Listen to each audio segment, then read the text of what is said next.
we're going to go ahead and wrap up and sing out our kids.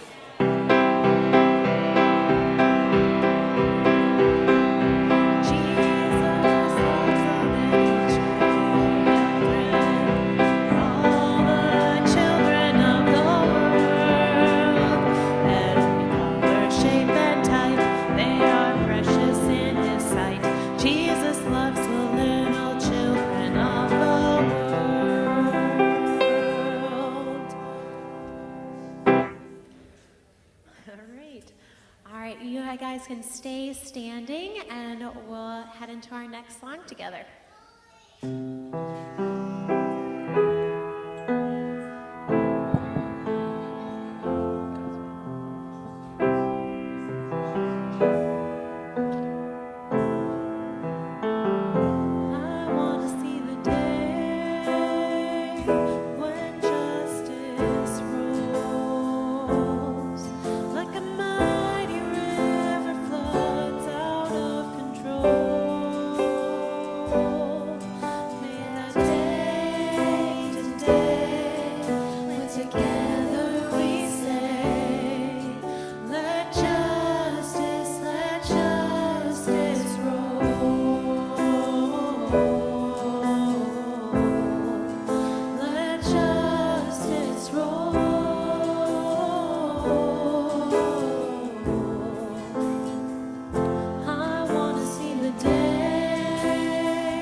Together we say,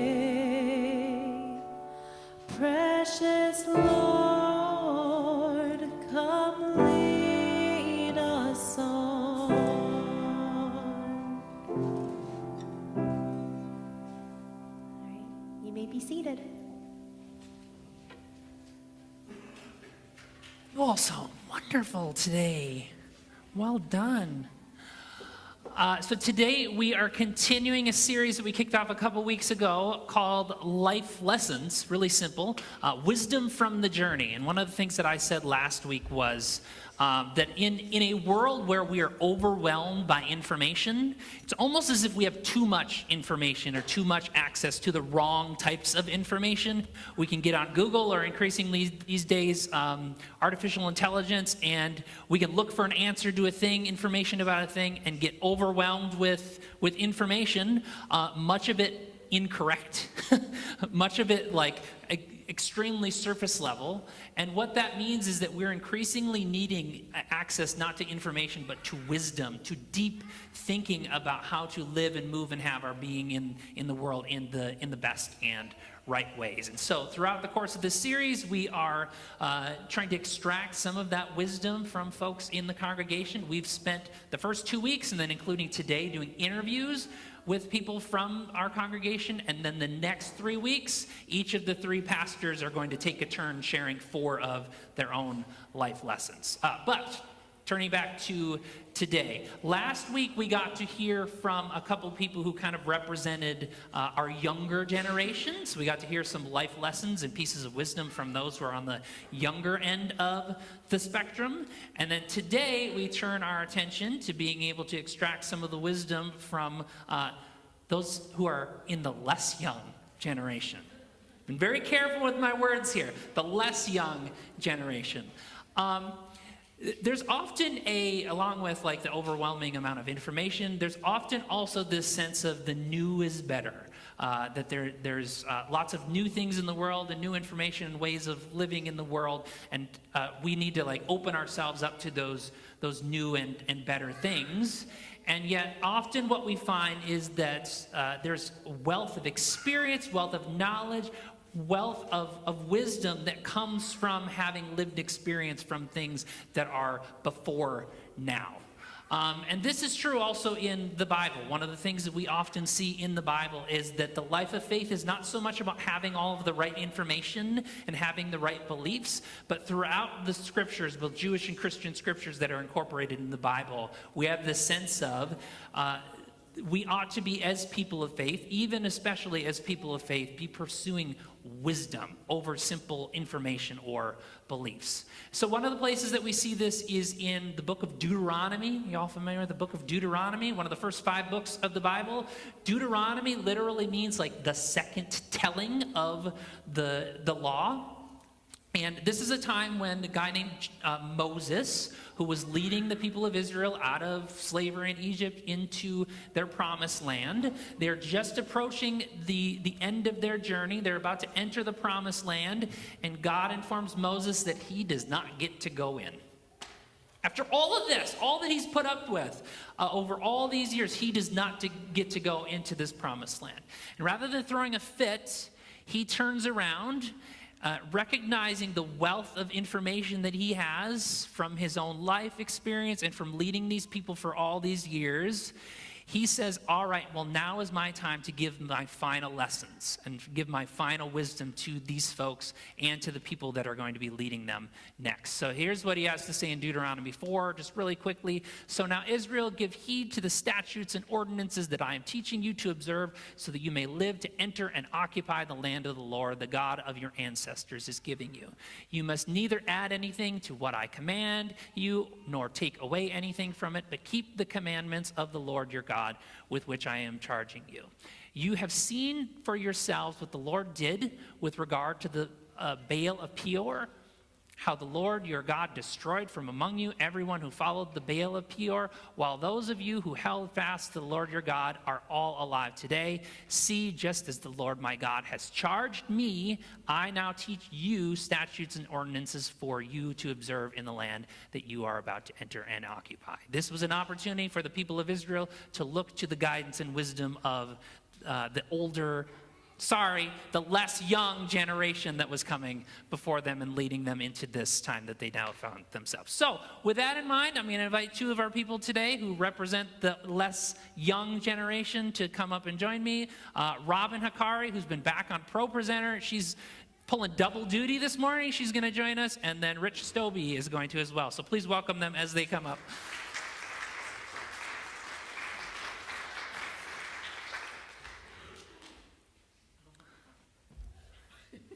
All right, so the first question for both of you, and you can take this where you will, is simply tell us about you and how you found your way to the Grove. Okay, so being old. Less young. I'm okay with You that. can say it. I won't, you can. So, during a life change, I moved from a rural area in Wisconsin to the Twin Cities, to Maplewood, and then started attending the Woodbury campus, and so that was in '91. In the 1900s,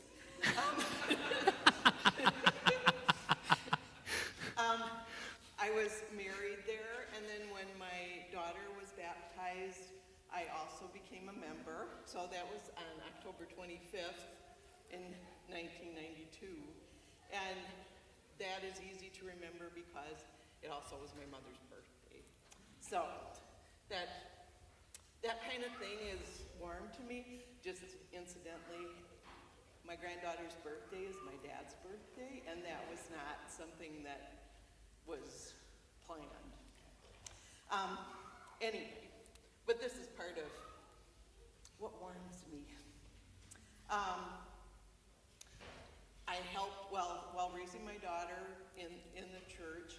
I helped with Sunday school, and then later I became part of the leadership team, and then eventually served on the core team, where through all of this, there were some major changes, both within the church and actually life changes for me that needed to be navigated, major shifts. So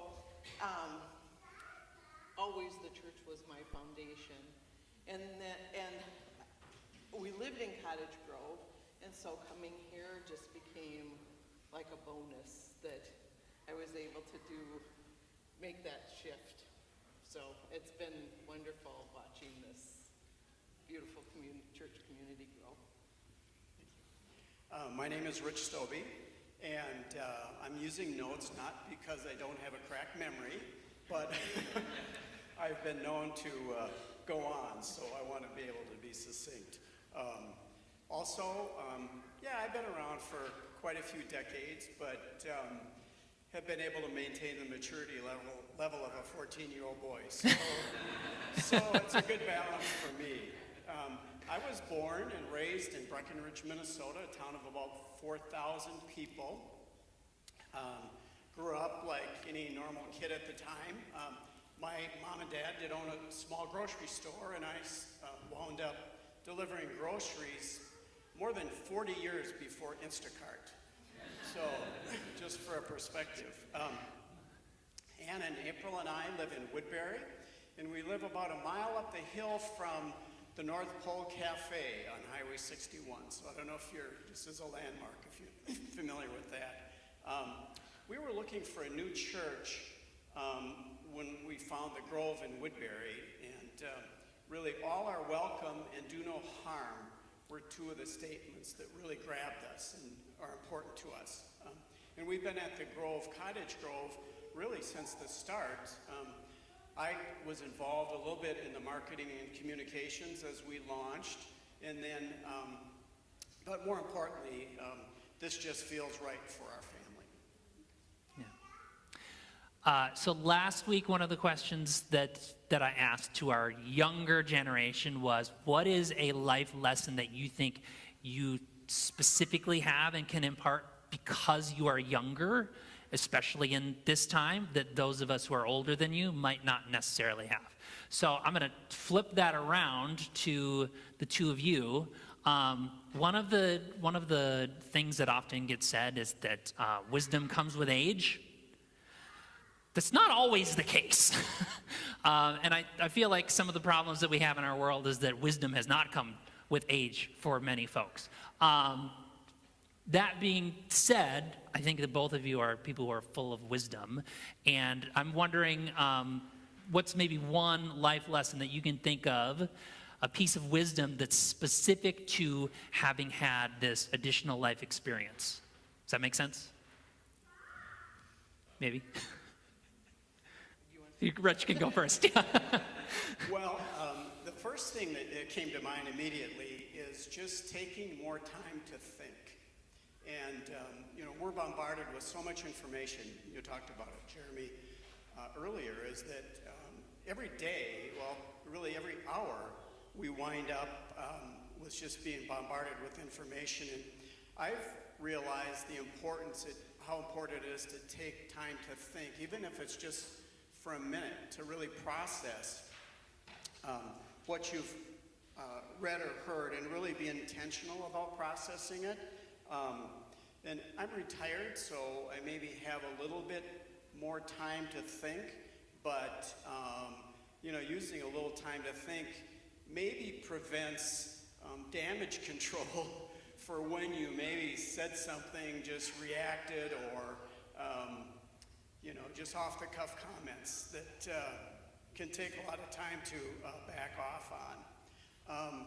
I also think critical thinking maybe prevents hypocrisy a little bit. And I think hypocrisy is quickly becoming a candidate for the 8th deadly sin, in my humble opinion. So.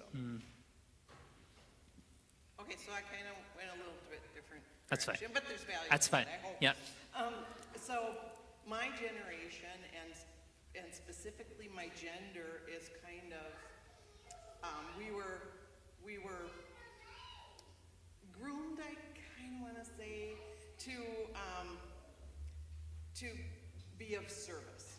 That being a server, providing a service. It was kind of the expectation of a female role. And what I learned from all of you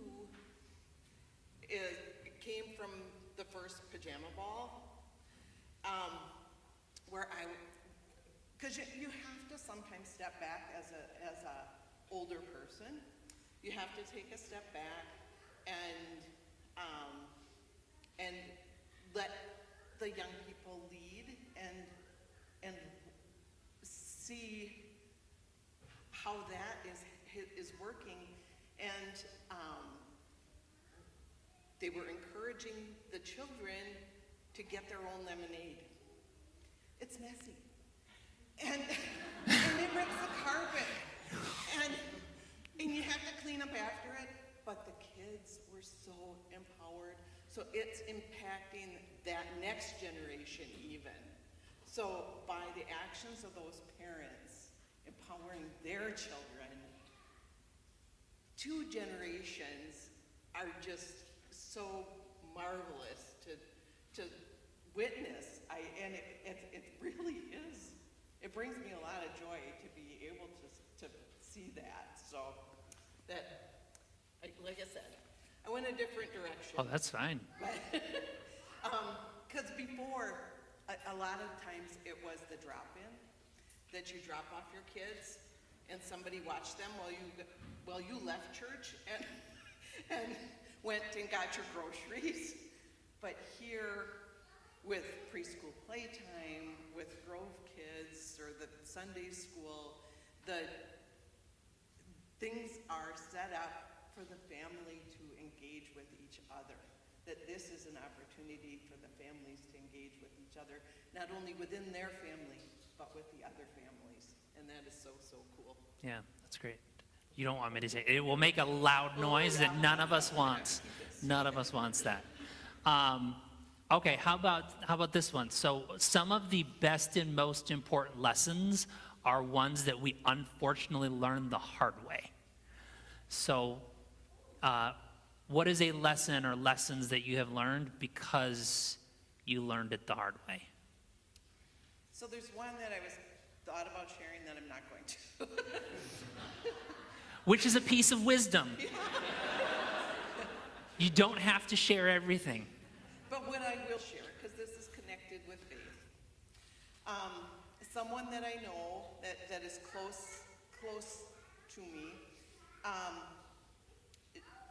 was agnostic, and she lost both, as an adult with children, she lost her parents, both of them within a month. And one of them was really declining and in a care center. And so that one would have been expected, but the other one was quite healthy. And he passed first. And so she, as an agnostic, was processing the loss of both parents within a short period of time over her favorite holiday, which was Christmas. And at the funeral, it struck me that I don't know how I would have been able to do that without faith, without God. I can't imagine. So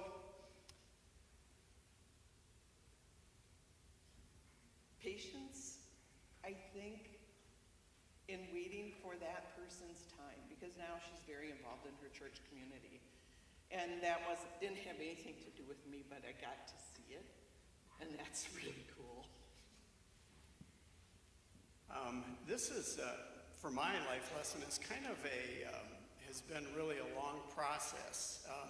And it's really about how throughout life you learn about diversity, equity, and inclusion, and really learn about it. It probably took me, I guess, 40 years before it really started to, understand what it was like to be born white and male in our society. And as you grow up, and kind of I joined the workplace in the late 70s and 80s, and if you're a white man and you had just a little bit of energy and motivation, I mean, the doors would open. And so it really not a lot of obstacles. But then as you get a little bit older, you have different life experiences. People come into your life, and it changes.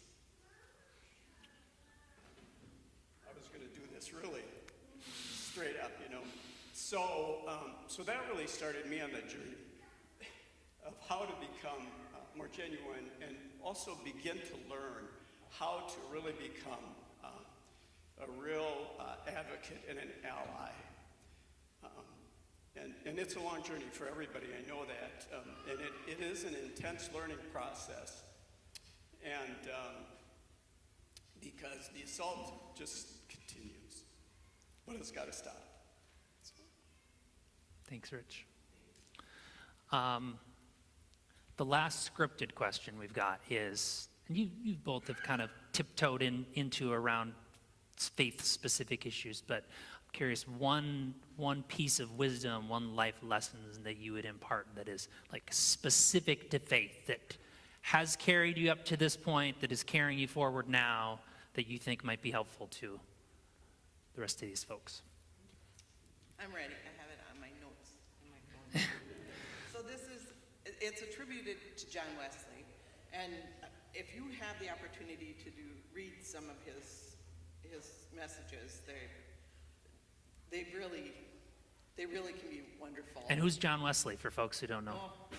John Wesley is one of the originators for the United Methodist Church. Of which the Grove is a part of the United Methodist Church, and John Wesley was one of the founders of the movement. Yeah. John and Charles. And this will be familiar to you, and some of you know the connection with Wesley, and they're not certain that it's attributed to him, but it sounds like him. Do all the good you can, by all the means you can, in all the ways you can, in all the places you can, at all the times you can, to all the people you can, as long as ever you can. And if you put things through that filter, it just kind of makes it more easy, I think. That was a really good one. For me, a couple of years ago, I went to the Making Sense of the Bible sessions put on by Pastor Kelly, and it was really an eye-opener for me. I was raised a Catholic, and so a lot of my early church was about learning the catechism. It's Q&A basically, and less about the Bible. I knew a little bit knew all the stories that were familiar to me, but honestly, I didn't really know much about the authors, about timing in the Bible, about inconsistencies, and how the Bible plays with science, etc. But I'd highly recommend this study if it comes up again, because again, it was really, I do it again myself. And so now I have more interest in the stories about Jesus and how he interacted with others, and that, how he treated others. And the message there is really pretty clear. It's do what we can for others and do no harm. Messages that are pretty common around here. So. Yeah, yep. At some point we will be. We're figuring out the logistics of how to offer classes down here or book readings together down here that in a ways that make sense and has enough people to participate, but that's one of them, making sense of the Bible. You can go read it on your own if you'd like. It's better to do it in community, though. We have a little bit of extra time. I'm going to put you both on the spot with something that I thought of this morning. I'm curious if either of you can think back to maybe when you were like a teenager and share with especially our younger folks now, maybe even teenagers, a close analog to 6-7. This is the worst thing right now. I've tried to ban it from my house. And whenever one of the numbers comes up, both of them have to be raised up at the same time. And it drives me crazy. But I'm curious if you can think back to when you were a teenager, there was this thing that you absolutely loved that drove your parents nuts. Anything that you can think of? Again, I'm totally putting you on the spot, so. Rock and roll music? 6-7. That might be the perfect answer. I was trying to figure out how to bring 6-7 into my messages. There you go. I did it for you. I'm not going to do that. I did it for you. Okay. And I'm a middle kid, so I was like, make waves. They got the older one that's doing this, and the younger one is doing this, and I'm like, I'm under the radar. So. And the things that we used to say, I wouldn't want to necessarily repeat. Sure. Fair enough. Or admit. Fair enough. Yeah. Okay. Any last pieces of advice or wisdom that you would share while you have the microphone in hand? For me, it's just about this church, and I think we have just an awesome church, and can continue to just enjoy this if we can really take inclusivity seriously for everybody and continue to grow goodness. Yeah. Great. And I will say that always be curious. If somebody has an opinion different from you, it still can't become hate. Ask them, tell me more about that. Because sometimes the filter that they're looking at things through is completely different than yours. And if their behavior is coming from a place of hate, you can't respond with hate. And you have to be curious, of course, unless you're in physical danger. There are situations where that might not be okay, but for the most part. All right. Okay. Thank you, Robin. Thank you, Rich. Let's give them a hand.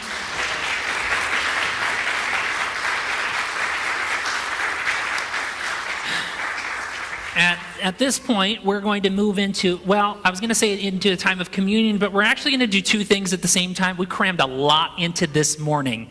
One of the things that we're about to move into is a time of communion. So communion is one of the sacraments of the church. Sacrament is a fancy word that means an outward sign of God's inward grace moving in and through us. So there's these tangible things that are meant to point to something deeper. So one of the sacraments of the church is communion, where we retell Jesus' retelling of this very old story that was handed down to him by the generations that came before him. This story of God's people, the people of Israel, being freed from slavery once again. And yet in this moment, a few hours before he would be arrested and tried and eventually killed, he infused this meal with some new meaning.